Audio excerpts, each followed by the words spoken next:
아멘. 오늘 본문 말씀을 통해서 거룩한 삶을 추구하라 이 제목으로 함께 은혜를 나누겠습니다. 예수님께서는 예수 믿는 우리들에게 의가 바리새인보다 서기관보다 더 나아야 천국에 들어갈 수 있다 말씀했습니다. 특별히 산상수훈은 하나님 나라 백성들에게 주는 윤리입니다. 어떤 사람은 산상수훈을 통해서 예수님께서 우리들에게 주신 이 윤리는 우리의 힘으로 지킬 수 없는 윤리이다 이렇게 말하는 사람도 있습니다. 그러나 예수님께서는 우리가 할 수 없는 말씀을 주시지는 않습니다. 우리가 의지로는 할 수 없지만은 내가 그 마음을 가지고 주님 앞에 나갈 때 성령님께서 반드시 우리가 지키고 살아낼 수 있는 말씀이기도 합니다. 그래서 로버트 스피어라는 분은 이 산상수훈의 윤리를 4가지로 정리해서 우리들에게 말을 했는데 참 너무 정확한 통찰력인 것 같습니다. 산상수훈에 나타난 하나님 나라 윤리는 절대정직, 절대순결, 절대무사. 무사라는 뜻은 없을무에 사사라올사, 욕심사. 그러니까 욕심이 전혀 없는 상태를 말하는 거예요. 절대무사, 절대사랑이다. 그러니까 우리 하나님 나라 백성의 윤리는 언제든지 절대정직하고 절대순결하고 절대무사, 절대사랑으로 사는 것이 하나님 나라의 윤리이다. 이렇게 로버트 스피어가 정의를 내렸어요. 말씀드린 것처럼 우리 그리스도인들이 우리의 의지만 가지고 이렇게 살아가기는 힘듭니다. 그러나 우리가 거룩을 추구하고 절대 정직하고 순결하고 무사하고 사랑으로 살고자 하는 그런 열정을 가질 때 성령님께서 우리 안에 계셔서 이대로 살아갈 수 있는 능력도 주시고 지혜도 주시고 힘도 주시는 성령님의 것을 깨닫기를 주님의 이름으로 축복합니다. 그래서 우리는 하나님 나라의 백성으로서 이 윤리 속에서 우리가 살아갈 수가 있는 거예요. 특별히 오늘 말씀은 예수님께서 이 간음이라는 주제로 우리들에게 말씀해 주셨어요.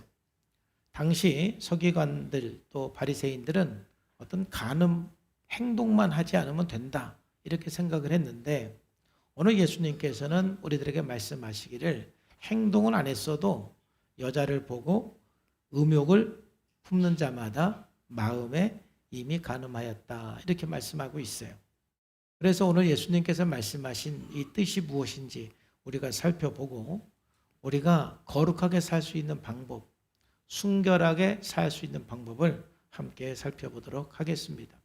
먼저 오늘 예수님 말씀은 우리 마음에 음욕을 품으면 이미 간음하였다 이렇게 말씀을 했어요. 그럼 이 뜻이 무엇인가? 먼저 27절 28절 다시 한번 보겠습니다. 또 간음하지 말라 하였다라는 것을 너희가 들었으나 나는 너에게 이르노니 음욕을 품고 여자를 보는 자마다 마음에 이미 간음하였느니라 그랬어요. 자, 여러분 이 말씀을 우리가 제대로 이해할 필요가 있는데 먼저 여러분 우리가 음욕을 품은 것이 아닌 것은 뭐냐면은 첫째는 여러분들이 어떤 아름다운 사람을 보고 아주 예쁜 사람을 보고 또는 멋있는 사람을 보고 너무 멋있다 이렇게 생각하는 건 여러분 음욕이 아닙니다. 아름다운 사람을 보고 참 아름답다 느끼는 것, 또 멋있는 사람을 보고 멋있다 느끼는 거는 정상이고 건강한 것이죠. 그걸 느낄 수 없는 것이 오히려 문제가 될 수가 있는 거예요. 근데 가끔 이 말씀을 읽고 나서 길을 가다가 또는 어디에서 아름다운 남자나 여자를 보고 야 너무 멋지다 너무 아름답다고 막 가슴이 이렇게 조금 뛰면은 야 나는 간음했어 막 이제 죄책감에 들어가고 아주 나는 추한 사람이야 나는 어쩔 수 없는 사람이야 막 그렇게 또 죄책감에 빠지는 사람들이 있어요. 여러분 여기서 음욕을 품었다라는 것은 그런 뜻은 아니에요. 여기서 핵심은 품었다라는 것이 핵심인 것이죠. 또 두 번째로는 여러분 본능적으로 건강한 사람이라면은 성적인 충동이 일어날 수가 있습니다. 여러분 그런 성적인 충동이 일어난 것이 여러분 마음에 음욕을 품은 것은 아니에요. 그러니까 어떤 사람은 성적인 충동이 일어나기만 해도 난 간음했어. 난 이미 마음에 음욕을 품어서 간음했어. 나는 죄인이야. 이렇게 죄책감에 빠지는 사람들이 있는 거예요. 그는 이 말씀을 잘못 이해하고 있는 거예요. 여러분, 그런 충동이 안 올라오는 것이 비정상이고 그런 충동이 올라오는 것은 정상입니다. 굳이 단어를 표현하자면 뭔가 너무 이렇게 아름다운 사람 보고 좀 마음이 설렌다든지 또는 이런 성적인 충동이 올라온다든지 이런 거는 굳이 말하자면 시험에 들었다, 이렇게 시험을 받았다, 이렇게 표현할 수는 있어요.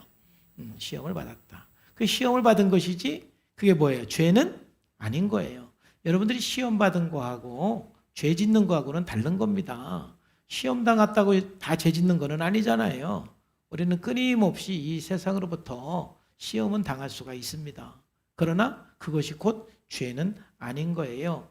그럴 때마다 우리는 또 건강하게 그런 시험들을 잘 이겨나가고 반응을 하는 것이 중요한 것입니다. 그러면 여러분, 이 음욕을 품었다라는 게 뭐냐? 여러분, 음욕을 품었다라는 본질은 어떠한 이성을 너무 성적인 대상으로 바라보는 거예요. 그런 남자든 여자든 인격체로 바라봐야 되는데 너무 성적인 대상, 한 인간을 하나의 수단으로만 바라보는 거예요. 내 욕망을 채워주는 사람, 너는 내 욕망을 채워주는 사람이 되는 거죠. 그러니까 모든 인간이 내 욕망을 채워주는 그런 성적인 수단으로 바라보면서 또 심지어는 배우자가 아닌 사람에게까지 막 관심을 갖는데 그 동기는 뭐냐면은 성적인 거예요. 성적인 것 때문에 계속 관심을 갖고 그래서 자꾸 만날 기회를 만들고 그 노력을 하는 것, 이렇게 마음에 품고 이렇게 살아가는 것이 바로 음욕을 품은 거예요. 그러니까 어떤 사람은, 좀 심한 사람은 거의 막 24시간 이러한 생각을 품고 이러한 음욕을 품고 사는 사람들이 있는데 그런 사람은 벌써 눈만 봐도 벌써 이렇게 음침한 기가 좀 돌아가는 경우가 있어요. 너무 그 생각에 빠져가지고. 여러분, 그거 위험한 겁니다. 여러분, 사실 유대인들은 간음만 하지 않으면 된다 이렇게 생각했는데 지금 예수님께서는 너희가 음욕을 품으면 마음에 이미 간음했다, 예수님께서 말씀하시는 것이죠. 여러분, 우리가 이렇게 음욕을 자꾸 마음에 품으면 왜 안 되느냐? 한 3가지 정도 중요한 이유가 있는데, 첫 번째로는 우리가 이 음욕을 품으면 건강한 관계를 유지할 수가 없습니다. 말씀드린 것처럼 사람을 인격적으로 바라봐야 되는데 하나의 내 욕망을 채워줄 대상으로만 바라보고 성적인 대상으로만 바라본다라면 어떻게 건강한 관계를 할 수가 있어요? 건강한 관계를 할 수가 없습니다. 두 번째로는 건강한 가정생활, 건강한 부부생활도 안 되는 거예요.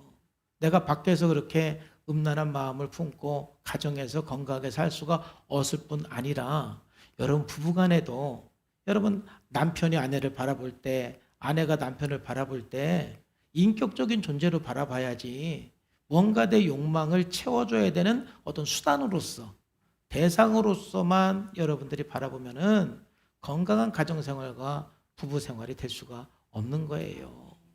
그래서 우리가 건강한 부부생활을 위해서도 이 음란을 품는 것은 이게 위험하다. 그 다음에 3번째, 제가 볼 때는 이거 굉장히 중요한 문제이기도 한데, 하나님께서 원하시는 공동체를 이루기 위해서 그렇습니다. 만약 우리가 이러한 음욕을 품으면 하나님이 원하는 공동체를 이룰 수가 없습니다. 하나님께서 원하는 그 공동체는 우리 교회 안에 남성도 있고 여성도 있잖아요. 이런 남성과 여성이 서로 하나가 되어서 서로 돌보고 격려하고 기도하는 그런 그 공동체를 하나님께서는 원하시는 거예요. 뭐 남자만 모이고 여자만 모이는 그런 공동체를 원하지 않으세요. 그러니까 교회는 남성은 남성답게, 여성은 여성답게 여성성과 남성다움을 간직하면서 서로 한 공동체를 이루어서 함께 기도하고 격려하고 서로 사랑하는 공동체가 되어야 될 줄로 믿습니다. 그런데 이 교회 안에서 만약에 이성을 바라볼 때 우리가 음욕을 품고 바라본다라면 그런 공동체를 결코 이룰 수가 없는 거예요. 그래서 항상 우리 마음이 행동하지 않았다 할지라도 가정에서나 교회에서나 세상에서나 내가 어떤 음욕을 품고 어떤 대상을 바라볼 때는 우리가 건강한 인간관계를 할 수가 없고 건강한 삶을 살 수가 없기 때문에 이미 음욕을 품었으면 마음으로 간음한 것이다 라고 주님 말씀하시는 거예요. 그러면 오늘 이제 중요한 것은 그렇다면 우리가 어떻게 순결을 유지하며 살 수 있느냐, 어떻게 거룩한 삶을 살 수 있느냐, 이게 중요한 것입니다. 왜냐하면 내가 이런 음욕을 나도 모르게 시험이 들어서 그걸 빨리 그 생각을 떨쳐버리면 괜찮은데 자꾸 그 생각을 떨쳐버리지 못하고 그걸 자꾸 내 마음에 품어서 나도 모르게 나도 그렇게 하고 싶지 않은데 그냥 1시간, 2시간, 3시간 씻을 때도 없이 계속 그런 생각이 나를 지배하고 그런 음욕을 품고 사는 그 생각이 나를 그 지배하는 사람 지배를 받을 때 내가 이런 생각을 하지 말아야지, 이런 생각을 하지 말아야지 그렇게 결정을 하고 여러분들이 결단한다고 그래서 그 생각이 떠나가는 것은 아니에요. 참 신기하게도 이 음욕을 품는 것이나 이 악한 생각은 내가 안 하려고 하면 할수록 거머리처럼 달라붙어요. 그렇다고 해서 그걸 또 방치할 수도 없고. 그래서 우리가 이 방법을 좀 알아야 됩니다. 오늘 3가지 여러분들에게 말씀을 드릴 텐데 첫 번째는 여러분들이 음욕을 품지 않으려면 가장 기초적인 것은 음란물을 피하셔야 돼요. 우리가 지금 살아가는 세대는 음란물의 홍수 속에서 살아가고 있어요. 내가 원하지 않아도 음란물이 내 눈앞에 와 있어요. 컴퓨터에 앉아서 유튜브만 딱 클릭을 해도 나는 전혀 원하지 않았는데 내 눈에 음란물이 와 있어요. 여러분 핸드폰을 통해서 이미 막 여러분들에게 막 음란물이 막 다가오고 있어요. 우리는 이 음란물의 홍수 속에 살고 있어요. 제가 어렸을 때만 해도 정말 음란물이 없었어요. 음란물은 아주 특별한 사람만 구했고요. 서울에서 음란물을 구하려면 종로상가, 세운상가에 가면 거기 어디 이렇게 구석에 파는 데가 있었는데 우리 일반인은 어디서 파는지도 몰랐어요. 세운상가 가서 어디서 파는지 우리는 몰라. 아는 사람만 알아. 그러니까 그거 구하는 것도 굉장히 힘들었어요. 그러니까 우리 시대는 정말 이 음란물을 접하는 것이 접하고 싶어도 접할 수가 없었어요. 청소년기에. 근데 지금 우리는 그렇지가 않단 말이에요. 내가 접하고 싶지 않은데도 그냥 쥐가 내 눈앞에 오는 거예요. 그러니 이게 얼마나 우리가 그게 노출된 상태에서 살기 때문에 내가 그렇게 하고 싶지 않은데도 나도 모르게 자꾸 이걸 바라보면서 음란한 생각을 품게 되는 것이죠. 근데 여러분, 음란을 피해야 되는 여러 가지 이유가 있는데 음란물을 많이 보면 볼수록 자꾸 생각으로 품게 되고 근데 음란한 생각을 품는 것으로 끝나는 것이 아니라 반드시 행동까지 나타나는 게 문제인 거예요.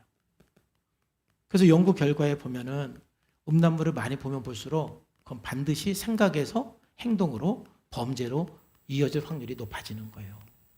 그래서 음란물을 본 청소년들의 5%가 성추행이나 성폭력에 충동을 느끼고 그 다음에 이걸 보면은 자꾸 음란물을 이용한 후 음란 채팅을 하게 되고 또 문자나 사진을 전송하게 되고 몰래카메라를 촬영하는 이러한 행동으로 발전이 된다는 거예요.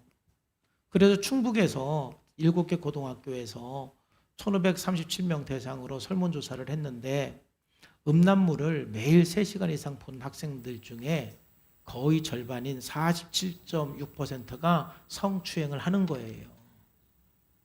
이 행동으로 나오게 되는 거예요. 품는 것을 넘어서 행동으로 가게 돼 있어요. 그 다음에 35.7%는 강간이나 중강간 행위를 했다라는 거예요. 그만큼 처음에는 호기심에서 보게 되고 자꾸 눈에 이렇게 오니까 보게 되지만 그걸 자꾸 여러분들이 보고 자꾸 또 보고 자꾸 또 보면 여러분 생각이 이제 그 음란한 생각에 지배를 받고 그러면 이제 그게 반드시 여러분 어떤 행동으로 나오게 되는 거예요.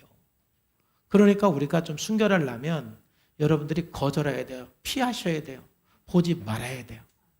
여러분 그 컴퓨터나 핸드폰을 통해서 뭐가 이렇게 날라와도 절대 여러분 그거를 무시하고 보지 말기를 주님의 이름으로 축복합니다.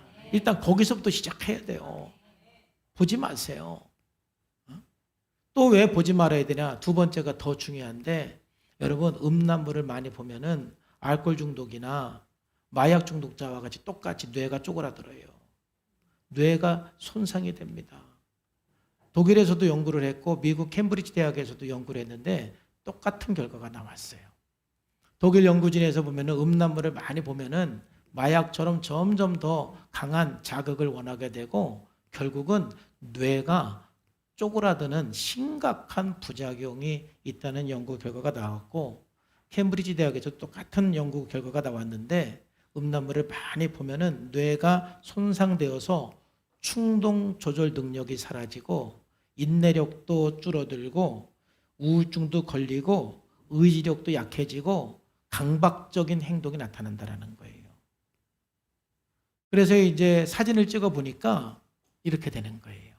일반인의 뇌는 색깔이 저렇게 이제 녹색에다가 이제 저런 색이 나오는데, 마약 중독자의 뇌를 찍어 보니까 저렇게 쪼그라들면서 색깔이 바뀐 거예요.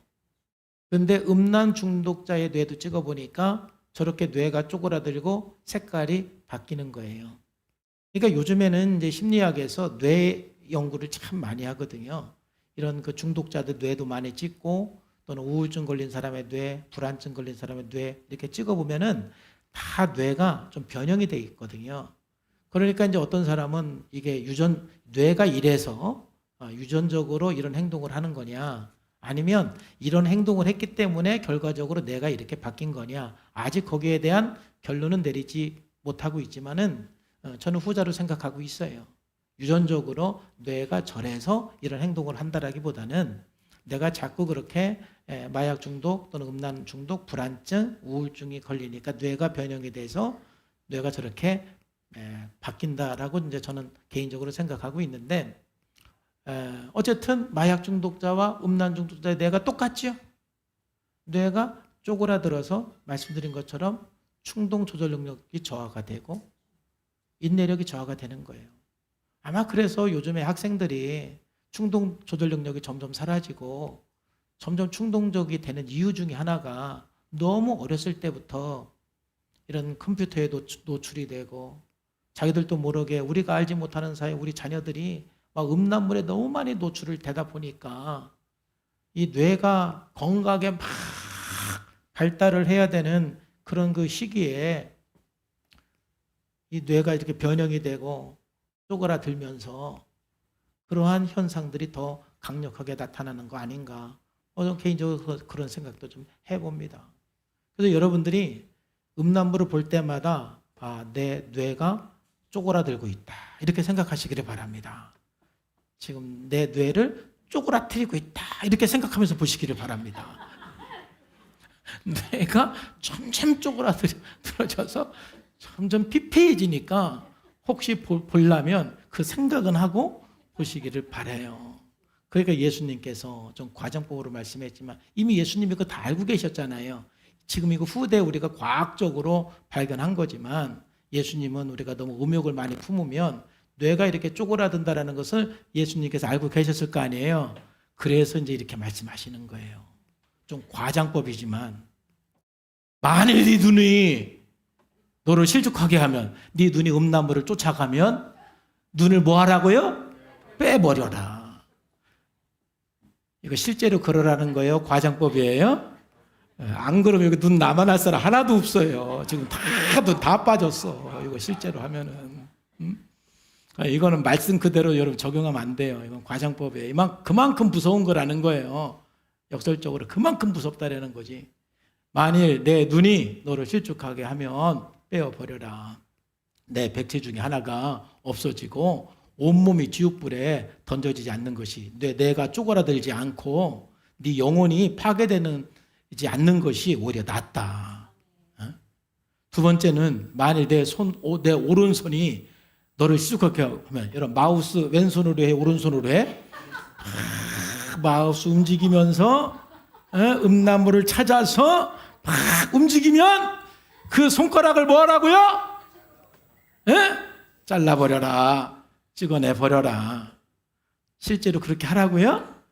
과장법은 과장법인데 예수님은 다 알고 계셨어. 벌써 2000년 후에 사람들이 얼마나 막 눈이 음란물을 쫓아가고 이 손가락이 얼마나 음란물을 쫓아가는지 이미 2000년 전에 예수님은 다 알고 계셨던 것 같아.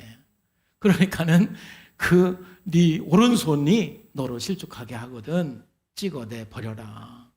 그 오른손이 하나 없어지고 네가 뇌가 쪼그라지지 않고 네 영혼이 망가지는 것보다는 그냥 오른손 하나 없어지는 게 더 낫지 않겠느냐. 이 정도로 강력하게 예수님께서 말씀하시는 거예요. 그만큼 우리한테 안 좋은 영향이 있다는 거. 지금 과학적으로 이 정도만 발견돼서 그렇지 앞으로 이런 마약 중독이나 알코올 중독이나 이런 음란물 중독이 우리들에게 어떠한 악 영향이 있는지 앞으로 더 많이 발견이 될 거예요. 근데 예수님은 그런 것까지 다 아시기 때문에 절대로 음욕을 품지 않도록 네 눈 조심하고 내 손 조심을 해라. 만약 그게 그걸 따라가면은 빼버려라. 아니면 찍어버려라. 그게 없어지고 네 영혼을 보존하고 네 생각을 보존하는 것이 더 중요하다. 예수님께서 이걸 강조하시는 것입니다. 사랑하는 성도 여러분, 참 위험한 거예요. 별거 아닌 것 같지만은 자꾸 그런 거에 내가 노출이 되면 먼저 내 생각이 지배를 받는 거예요. 음욕을 품는 그 생각을 지배를 받고 나중에는 그것이 행동이 되고 범죄자가 될 수가 있는 거예요. 뿐만 아니라 여러분 뇌까지도 다 쪼그라들고 망가져서 정상적인 삶을 살기가 힘들어지는 거예요. 그렇기 때문에 우리가 순결하고 거룩한 삶을 추구해야 하는 것입니다. 자, 우리가 두 번째로 거룩한 삶을 살기 위해서는 두 번째가 더 중요한데 두 번째는 뭐냐? 결핍된 마음에 이제 여러분 말씀으로 충만하게 해야 돼요. 결핍된 마음에 말씀으로 충만하게 하라. 여러분 자꾸 나도 모르게 음란물에 노출을 시키고 또 음욕을 품는 이유 중에 하나는 나의 공허한 마음, 나의 결핍한 마음을 채우려는 자기 욕망이기도 합니다. 그렇기 때문에 내 안에 그 결핍 때문에 그걸 추구하는 욕망이 너무 커서 내가 하지 말아야지 하면서 눈이 가 있는 거예요. 내가 하지 말아야지 하면서 이미 손이 가 있는 거예요. 그러니까 이미 내 안에 너무 결핍이 많고 공허함이 많기 때문에 내가 안 하려고 노력을 해도 자꾸 내 눈이 가 있고 내 손이 가 있을 수가 있는 거예요. 그러니까 이거는 내 의지만 갖고 되는 게 아니에요. 여러분 그 결핍된 마음에 하나님의 말씀으로 채우셔야 돼요. 그래서 나쁜 생각을 내가 안 하려고 하면 할수록 이상하게 더 하게 돼요. 그러니까는 내가 나쁜 생각을 안 해야지 이 생각보다는 여러분의 그 마음에 아름다운 걸 채우고 선한 일로 여러분 바쁘셔야 돼요. 왜냐하면 다윗도 언제 음욕을 품고 결국 그걸 가는까지 갔습니까? 낮잠 자고 한가한 시간에. 그렇잖아요. 낮잠 지금 막 자기 나라는 전쟁 중에 있는데 이 왕이 낮잠 자고 한가하게 옥상을 거닐다가 밧세바가 목욕하는 걸 보면서 음란물을 본 거지요. 보면서 음욕에 품게 된 거지요. 품어지니까 그 다음에 행동으로 가게 된 것이죠. 이렇게 되는 거예요. 그러니까 우리가 너무 한가해도 안 되는 거예요. 자꾸 내 마음에 말씀으로 채우고 선한 일로 우리가 바쁘고 열정이 있어야 돼요. 그래서 사도 바울은 우리 그리스도인들을 향해서 네 마음을 아름다운 것으로 채우라고 우리들에게 권면하고 있어요.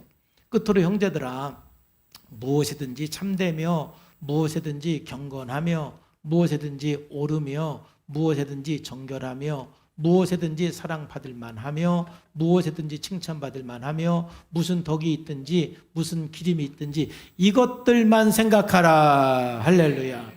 참되고 경건하고 옳고 정결하고 사랑받을 만하고 칭찬받을 만하고 덕이 있고 기림이 있는 이것들만 생각하라 하고 사도 바울도 권면하는 거예요.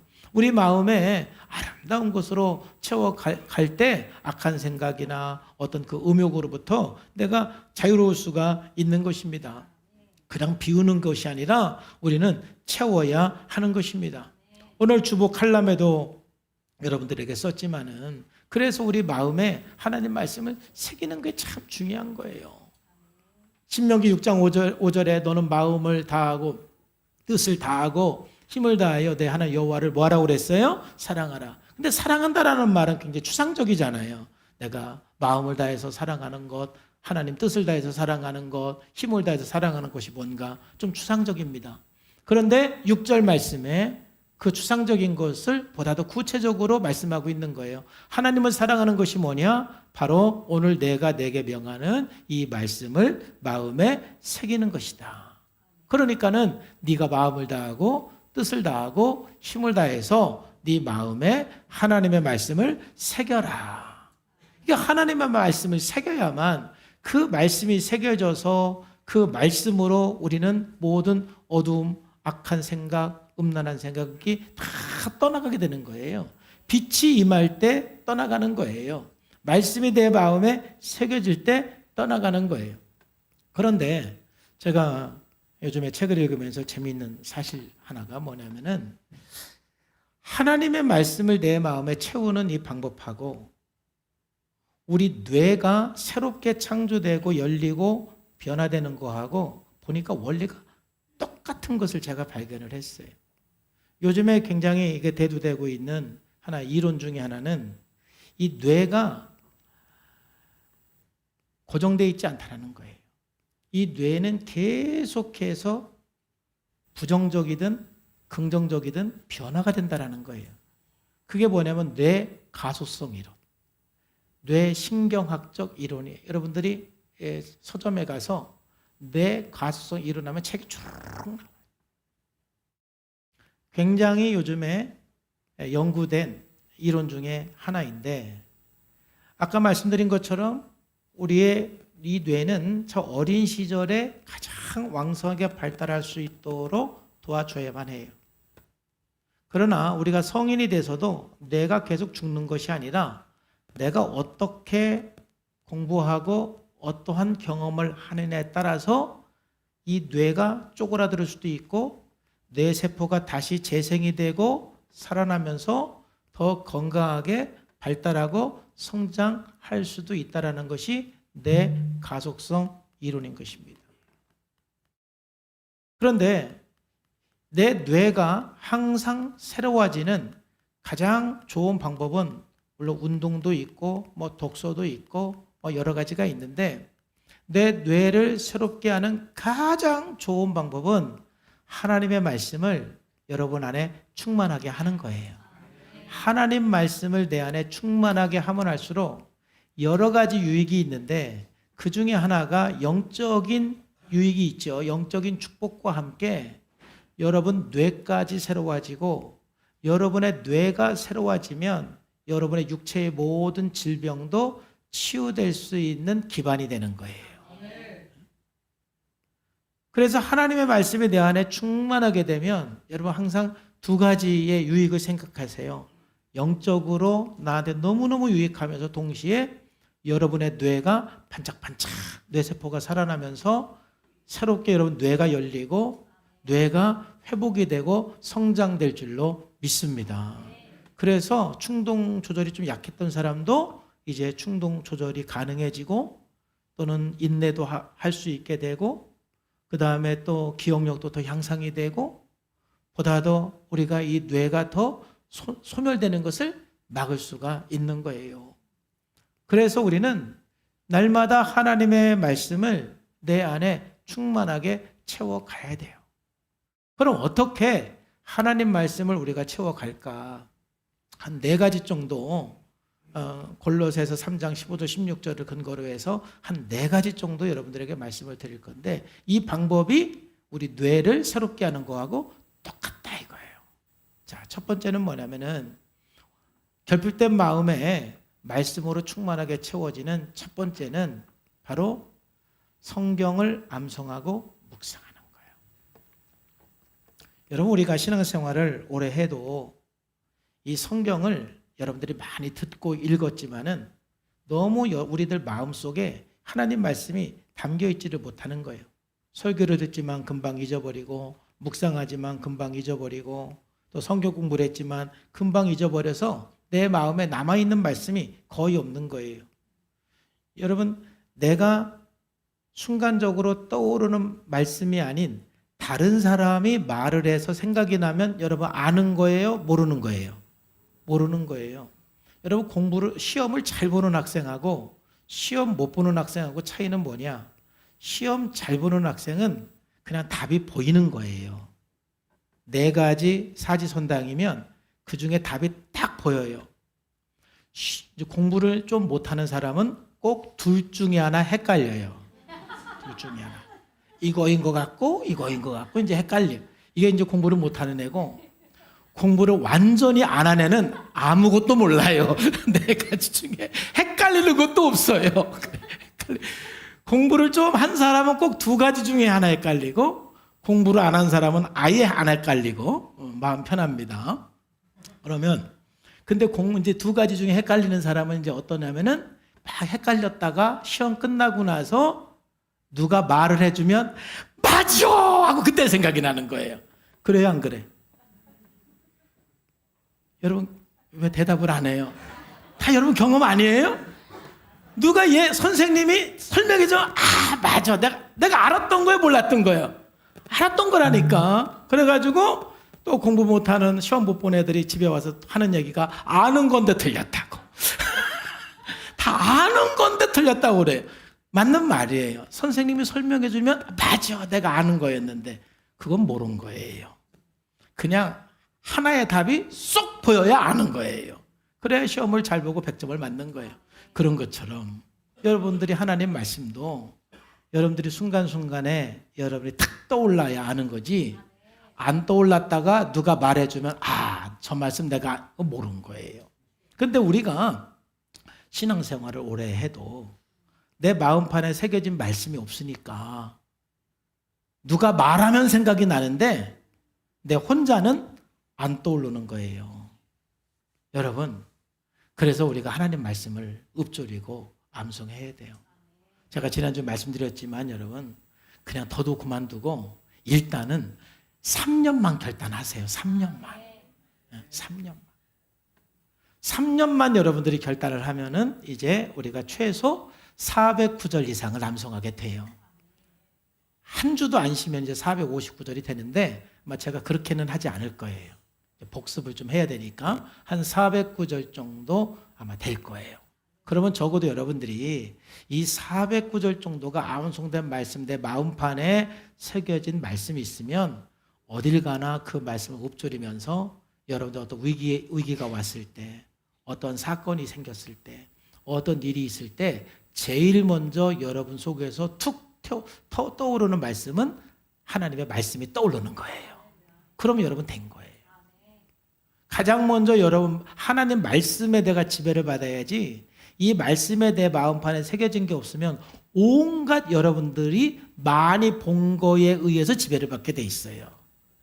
음란물을 많이 보면 음란의 지배를 받고, 폭력물을 많이 보면 폭력의 지배를 받고, 부정적인 얘기를 많이 들으면 부정적인 것에 지배를 받고, 여러분들이 많이 보고 들은 거에 지배를 받게 돼 있어요.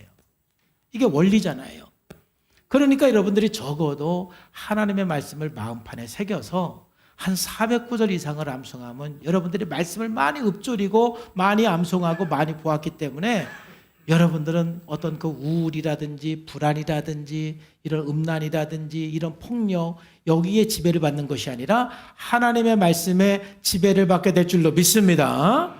영적인 축복이 있는 거예요.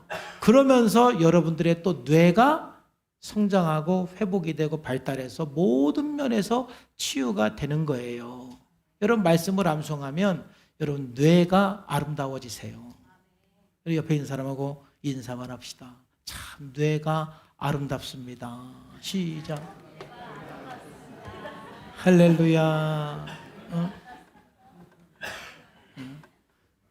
뇌가 쪼그라든 사람도 오늘부터 하나님 말씀을 암송해서 쪼그라진 뇌가 펴지고 색깔이 바뀌기를 주님의 이름으로 축복합니다. 뇌가 아름다워져야 돼요. 두 번째는 결핍된 마음의 말씀으로 충만하게 하는 것은 이 성경을 읽고 갑시다.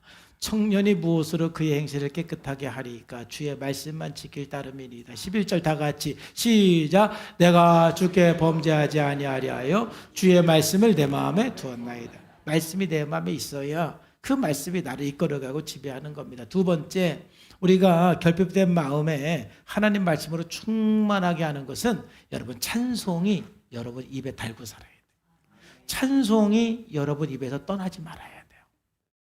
여러분 이 찬송을 계속 부르고 찬송을 여러분 입에서 늘 부르며 다닐 때 그 하나님의 은혜와 하나님의 사랑과 하나님의 말씀이 우리 안에 충만해지는 거예요.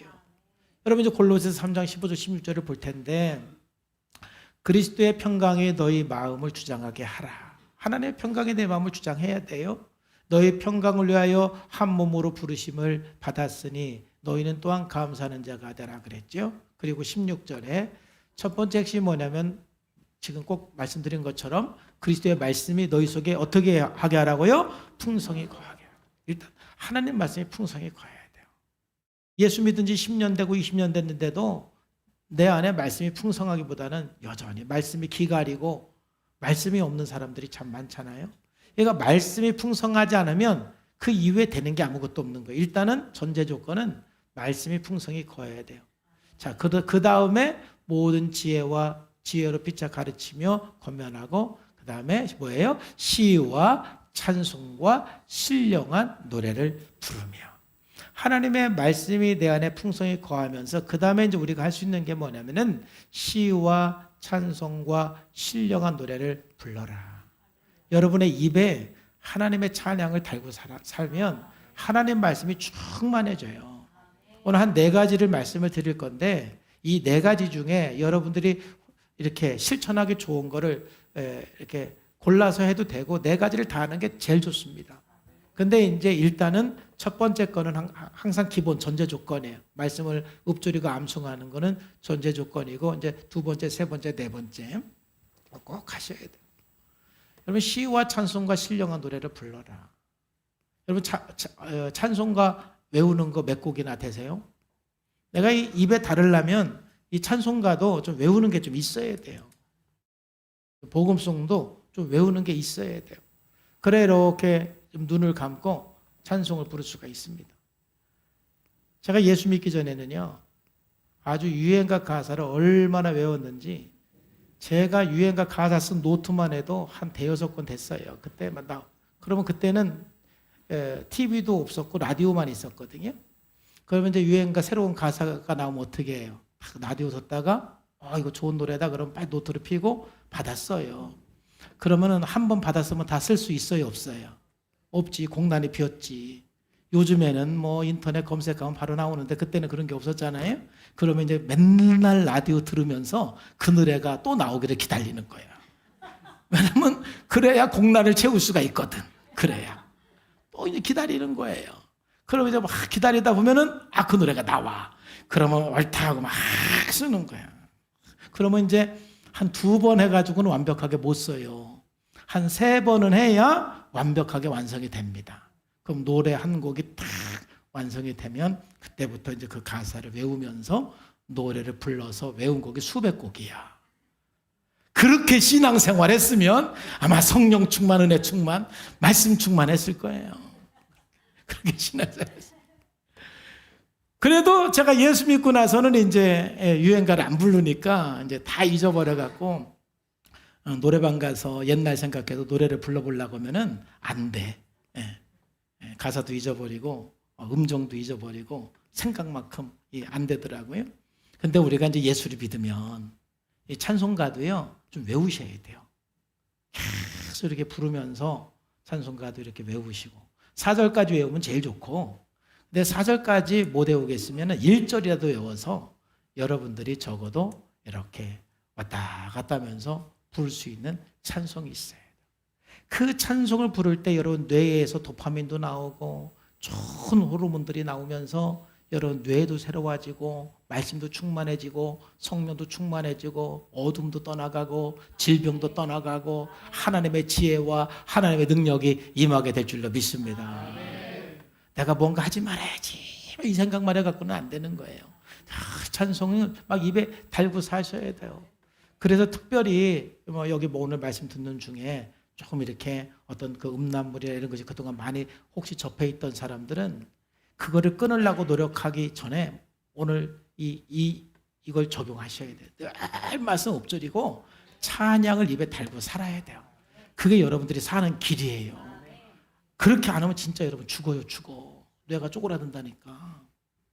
세 번째, 우리가 이 말씀을 우리 결핍된 마음에 말씀을 충만하게 채우는 방법은 뭐냐면은 경건한 이야기를 나누는 모임에 자꾸 참석을 해야 돼요. 그래서 제가 그렇게 목적을 강조하는 거예요. 여러분 세상에 어떤 모임에 가서 어떤 유익된 말을 여러분들이 어디서 들을 수가 있겠습니까? 이 경건한 이야기를 나누는 곳이 여러분 어디 있습니까? 여러분 경건한 이야기를 함께 나눌 때 여러분 은혜가 되고 말씀이 채워지고 여러분 뇌가 새로워지는 거 치료가 되는 거예요. 여러분 목장에서 나누면서 여러분들이 굉장히 많은 치유가 이루어지고 변화가 이루어지는 거예요. 왜냐하면 그 경건한 이야기를 나눌 때 놀라운 역사들이 일어나게 되는 거예요. 그래서 골로새 3장 15절 16절 다시 한번 보면은 그리스도의 말씀이 너희 속에 풍성히 거함으로 그 다음에 이제 우리 공동체 안에서 모든 지혜로 피차 서로 가르치고 권면하고 나누는 이 공동체가 필요한 거예요. 이건 교회 목장 아니고는 없는 거예요. 그게 우리가 살 길입니다. 그래서 저는 오늘 우리 이제 남성 목장이 많이 이렇게 활성화가 안 되는데 우리 남자들도 모여서 이런 다른 얘기 하지 말고 직장 얘기 뭐 얘기하지 말고 무슨 얘기 해야 돼요? 서로 은혜 받은 얘기. 내 안에 있는 말씀 나누고 또 주일날 깨달은 말씀 나누고 또 내 삶이 변한 얘기 나누고 이러한 나눔이 있을 때 그때 여러분 뇌가 치료가 되고 여러분 그래서 육체가 치료가 되고 영적으로 충만해져서 내 안에 있는 모든 어두움들, 음란한 생각들, 그냥 모든 두려움들, 심리적인 모든 질병들이 다 물러갈 줄로 믿습니다. 나눌 때 떠나가는 거예요. 그러한 공동체가 반드시 필요하다. 마지막으로 뭐냐면은 우리가 하나님의 말씀을 내 안에 결핍된 마음에 채우는 방법 뭐냐면 감사로 쓰는 거예요. 여러분 감사할 때 기적이 일어나는 거예요. 하루에 한 3가지씩 그냥 평범한 것 속에서 감상을 여러분 쓸 때 그 자체가 여러분들에게 놀라운 역사가 이루어지는 거예요. 그래서 결핍된 마음에 말씀으로 충만하게 하는 방법 4번째는 감사로 쓰는 겁니다. 골로새 3장 15절 16절에 보면은 그리스도의 평강이 너희 마음을 주장하게 하라. 너희는 평강을 위하여 한 몸으로 부르심을 받았으니 너희는 또한 뭐하는 사람이 되라? 감사하는 사람이 되라. 그 다음에 16절에서도 시와 찬송과 신령한 노래를 부르며 감사하는 마음으로 하나님을 뭐하라고요? 찬송해. 감사가 그렇게 중요한 거예요. 감사.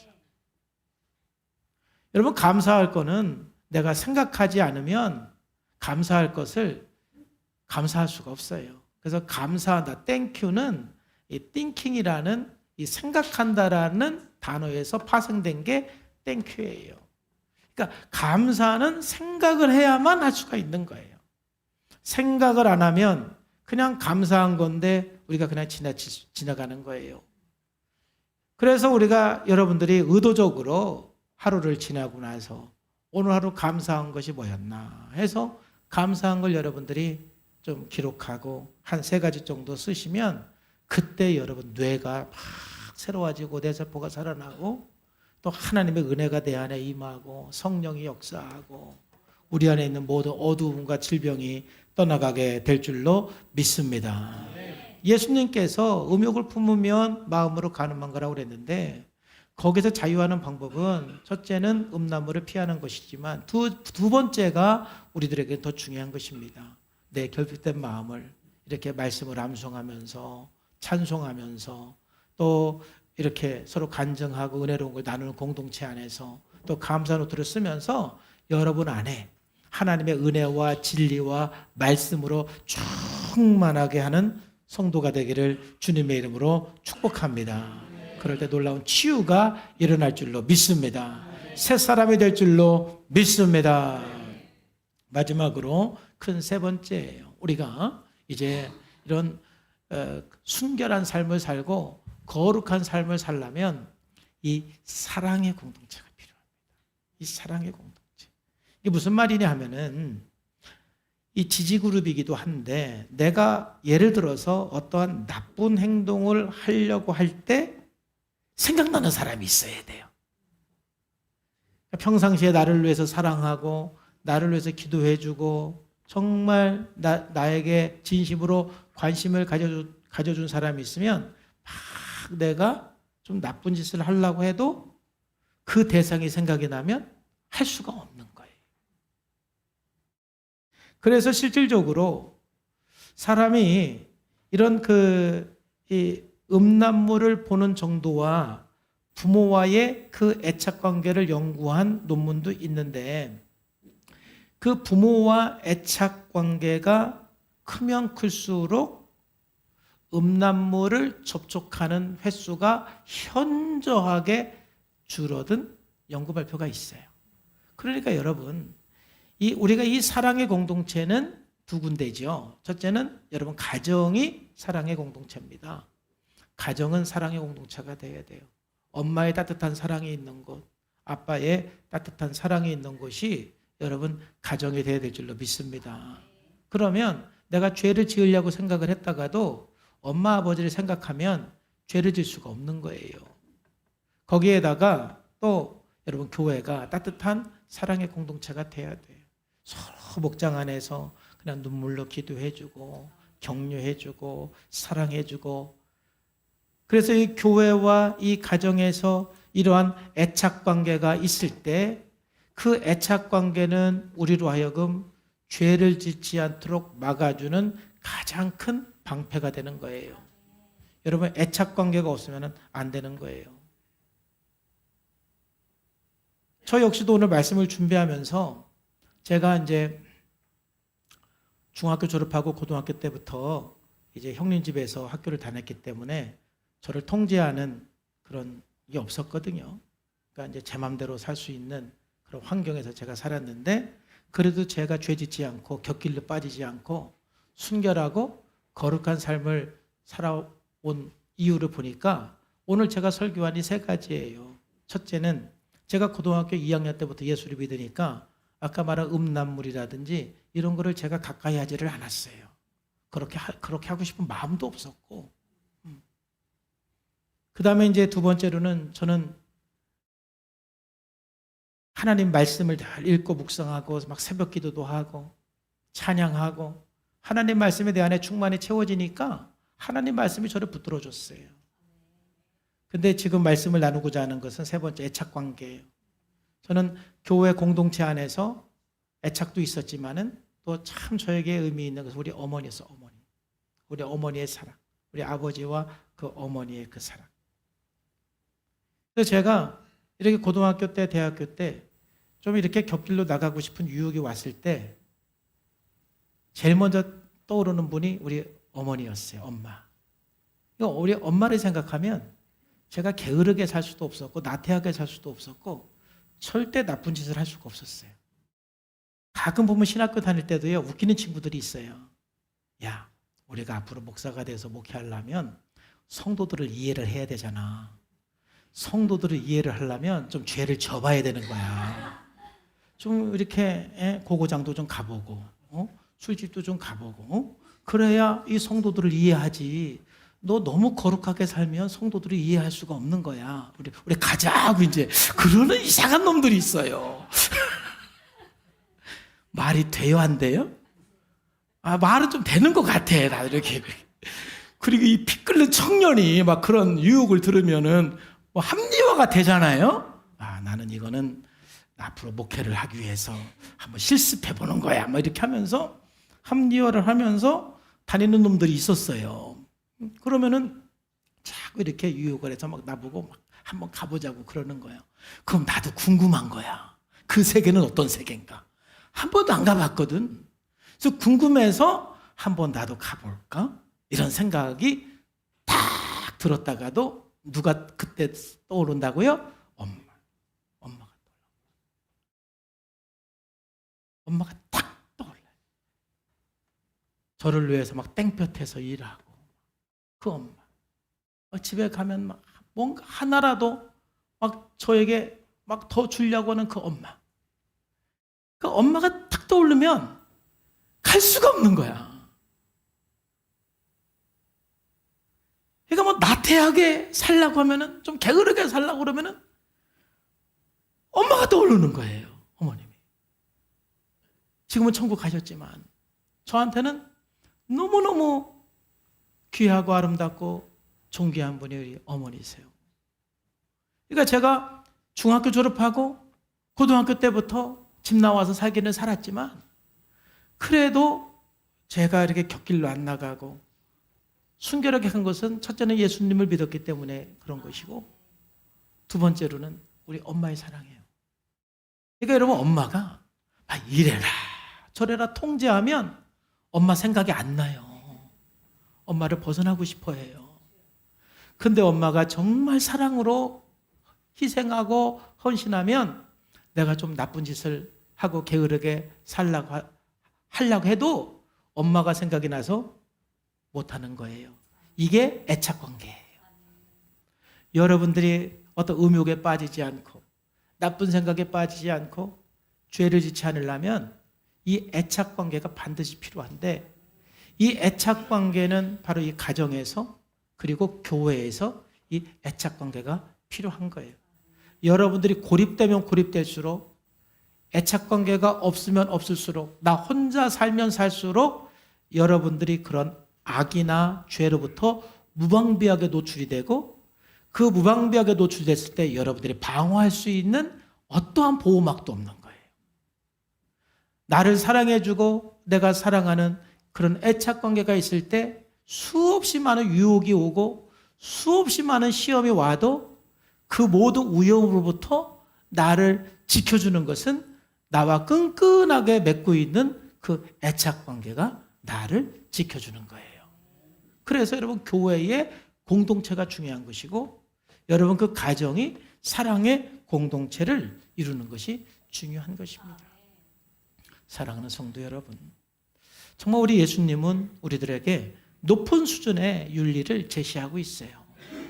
단지 행동만 안 하면 된다, 이 정도 윤리가 아니라, 내가 내 마음에 이미 품었으면 너는 이미 그 행동을 한 거나 똑같다라고 예수님께서는 말씀하십니다. 그 이유는 마음에 품으면 언젠가는 행동으로 갈 가능성이 높기 때문에 그럴 수도 있습니다. 우리가 이렇게 죄가 노출된, 또는 이런 음란에 노출된 이런 시대 속에서 우리가 살아가면서 거룩하게 살고 순결하게 사는 것은 거의 불가능해 보이기도 합니다. 그러나 그럴수록 우리가 피할 거는 피하시기를 바랍니다. 여러분, 뇌가 쪼그라드는 거예요. 그리고 더 중요한 건 하나님의 사랑과 말씀으로 여러분 마음을 채워가시기를 바랍니다. 더 적극적으로 채우시기를 바랍니다. 그리고 여러분과 애착을 이룰 수 있는 관계가 필요합니다. 그럴 때 우리는 이 세상 속에서 최고로 순결하고 거룩하게 살아가는 하나님 나라 백성으로 살아갈 수가 있습니다. 그런 은혜가 저와 여러분들에게 늘 충만하기를 주님의 이름으로 축복합니다. 기도하겠습니다. 하나님 아버지, 감사합니다. 오늘도 주님께서 은혜 주셔서 말씀하시고 함께해 주심을 감사합니다. 우리가 이 마지막 때에 더 순결하게 하시고 거룩하게 해주시고, 하나님 말씀 앞에서 우리가 믿음으로 하나님 백성으로 살게 하여 주옵소서. 예수님의 이름으로 감사하며 기도하옵나이다. 아멘.